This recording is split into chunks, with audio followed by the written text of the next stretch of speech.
This mailbox is clearly violating the bylaws, and this deed proves I own this part of the lawn. You need to move it now! Cold air hit my face when I opened the door and saw a bright orange paper screaming violation. It was 6:12 a.m. The street still dark, the smell of asphalt in the air. Across the road, our HOA president, Karen, stood in a robe, coffee in one hand, phone in the other, recording my porch like it was a crime scene. She pointed at my old black mailbox and said, "Non-compliant. Expect a fine." Then she turned and walked off. By 9:00 a.m., the email landed. $500 due in 10 days, plus $25 for every day I refused to remove my porch mailbox. 3 prior warnings I had never seen. That rusty box had been there since the house was built in 2009. The builder put them on every porch. This whole mess started because Karen fined me for a 2009 mailbox on the porch. Then I pulled the deed that I tried to be calm. I emailed Karen and explained my mailbox was original, matched other homes, and her approved steel post box rule had only passed in March. I asked for a fair review. Her reply took 5 minutes. Rule effective May 1st. No exceptions. Remove the box or further action will be taken. At the board meeting that week, I showed photos from the old sales brochure and a copy of her new rule. The board sat behind a folding table like judges. Neighbors filled the back row, staring at their laps. When I finished, Karen said, "Appeal denied. Rules are rules." A board member muttered, "Not worth a lien over a mailbox." When I walked out, I could feel everyone watching, but no one spoke. That was my line in the sand. No yelling, no petty stuff. If she wanted rules, I'd bring every rule. That night, I cleared the kitchen table and went to war with paper. I lined up photos, emails, and call logs in a binder. On the first page, I wrote in big letters, "Mailbox War." Then I listed every time Karen had used HOA power like a weapon. Timeline item 1, April 5th at 4:27 a.m. false trespass call on my cousin just sitting in his car.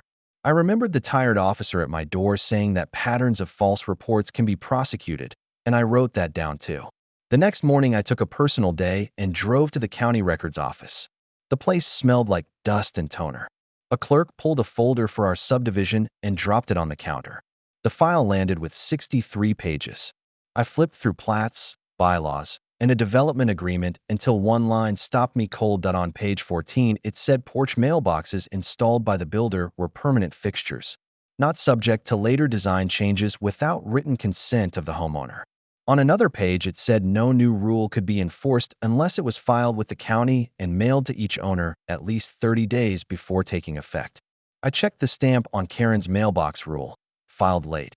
Notice sent only 22 days before May 1st. I ordered certified copies and slid them into my binder. Before the annual HOA meeting on May 3rd, 2024 at 7:00 p.m., I showed that binder to a few neighbors. At least 7 families had been hit with mailbox or porch violations. Some had already paid. Together, we signed a complaint and dropped it at the city code office. The clerk skimmed it and said, "You're not the first to mention your HOA president." The clubhouse was packed that night, folding chairs scraping the tile, phones already out. Karen opened with a speech about property values, then clicked to a slide with my name and address on it. A big red past due stamp across the screen. People turned to look at me. My hands shook, but I stood up and said I'd like to respond. A few neighbors lifted their phones. I walked up, set my binder on the table, and spread out certified pages. "These are public records from the county," I said. "Development agreement, deed restrictions, and the filing date on your mailbox rule." Right then, the side door opened. The city code officer walked in, followed by the same police officer who had come for that 4:27 a.m. trespass emergency. They carried folders. The room went quiet. The code officer read that original porch mailboxes were permanent fixtures and that the 30-day notice rule had been filed late. "Your mailbox rule is not valid or enforceable," he said. "Any fines based on it must be voided."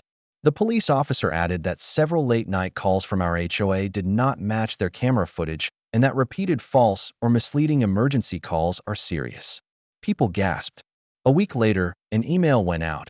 All mailbox fines canceled, refunds coming within 30 days. Karen resigned for personal reasons and had to face a city hearing and a fine of her own. Now I sit on my porch with that same rusty 2009 mailbox, drink coffee, and watch kids draw chalk while neighbors stop to talk. Sometimes they say, "Show us the famous mailbox," and we all laugh. Please follow for more HOA showdowns like this. Do you think she got what she deserves? Comment below.